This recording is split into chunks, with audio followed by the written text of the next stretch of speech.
Hello student, তোমরা যারা ক্যালকাটা ইউনিভার্সিটির আন্ডারে প্রথম সেমিস্টারের ছাত্রছাত্রী আছো, তোমাদের জন্য আজকে ক্লাসটা খুবই গুরুত্বপূর্ণ।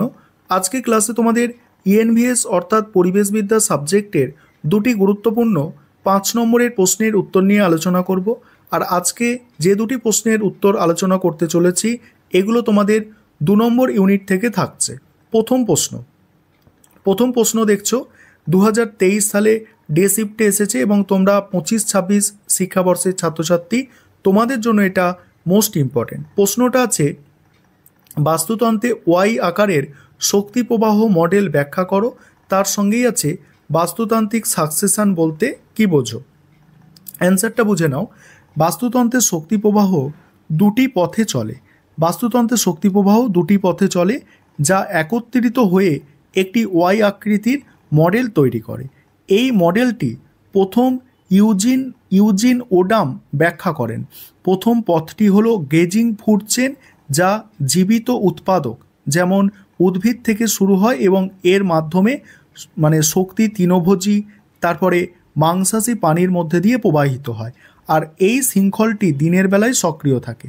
দ্বিতীয় পথটি হচ্ছে ডেট্রিটাস ফুড চেন, যা মৃত জৈব পদার্থ থেকে শুরু হয়, আর এই পথে শক্তি ডেট্রিভোরাস ও বিয়োজকের মাধ্যমে প্রবাহিত হয়। এটি দিনরাত উভয় সময়ে সক্রিয় হয়।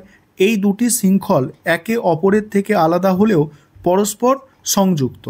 যেমন যখন কোনো প্রাণী মারা যায়, তার মৃতদেহ ডেট্রিটাস চেনের জন্য খাদ্য হয়ে ওঠে, আর ওই ওয়াই আকৃতির মডেল বাস্তুতন্ত্রের জটিলতা ও স্থায়িত্ব তুলে ধরে।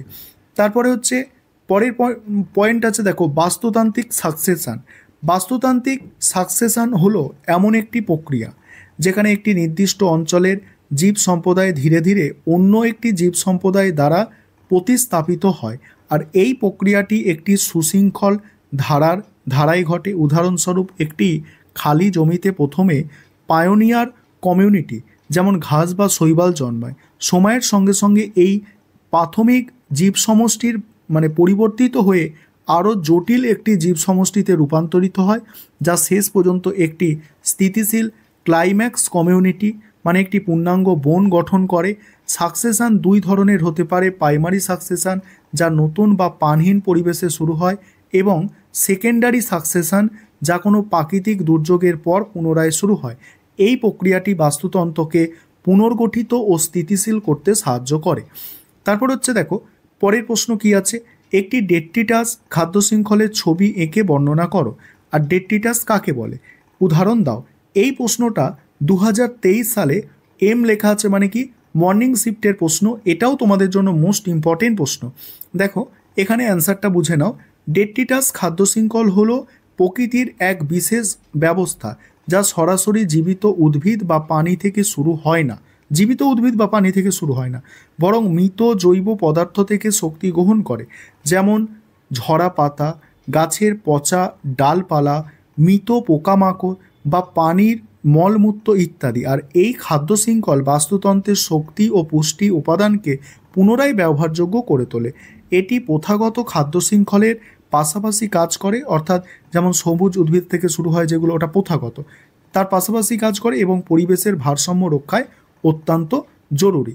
দেখো এখানে আছে, দেখো এখানে ডেট্রিটাস অর্থাৎ একটা পাতা পচে যাচ্ছে, তাকে একজন খাচ্ছে ডেট্রিভোরা। তারপরে দেখো তাকে একজন খেয়ে নিচ্ছে গোবরে পোকা। তারপরে সেটা দেখো এবার ছত্রাকে পরিণত হয়ে যাচ্ছে। এখানে দেখলে ভালো করে বুঝতে পারবে এই ছবিটার সঙ্গে এটা দেখলে। আর তোমরা যখন ছবিটা আঁকবে এইভাবে আঁকতে পারবে, এটা সহজ ছবি, কোনো কঠিন ব্যাপার নয়, ঠিক আছে। এখানে দেখো ডেট্রিটাস, এটি হলো খাদ্য শৃঙ্খলের প্রাথমিক উপাদান যা মৃত জৈব পদার্থ দিয়ে গঠিত, যেমন ছবিতে একটি শুকনো পাতা দেখানো হয়েছে। তারপর ডেট্রিভোরা, এই জীবেরা সরাসরি ডেট্রিটাসকে খায়। ছবিতে কেঁচোকে ডেট্রিভোরা হিসাবে দেখানো হয়েছে। এরা মৃত পদার্থকে ছোট ছোট কণায় ভেঙে ফেলে এবং এর ফলে পুষ্টি উপাদানগুলি সহজে মাটিতে মিশে যায়, এবং অন্যান্য উপাদানের মধ্যে রয়েছে উইপোকা, শামুক এবং কিছু ছত্রাক। তারপর হচ্ছে দেখো শিকারি প্রাণী, ডেটটি ভোড়াদের ভক্ষণ করে বেঁচে থাকে এমন প্রাণীরা এই স্তরে থাকে। ছবিতে একটি গোবরে পোকাকে দেখানো হয়েছে যা কেঁচো বা অন্য ডেটটি ভোড়াকে খেতে পারে। তারপর বিয়োজক, ডেট্রিটাস ও ডেট্টি ভোড়াদের দেহাবশেষকে পচিয়ে অজৈব পদার্থে পরিণত করে। ছবিতে ছত্রাক এবং ব্যাকটেরিয়াকে বিয়োজক হিসাবে দেখানো হয়েছে।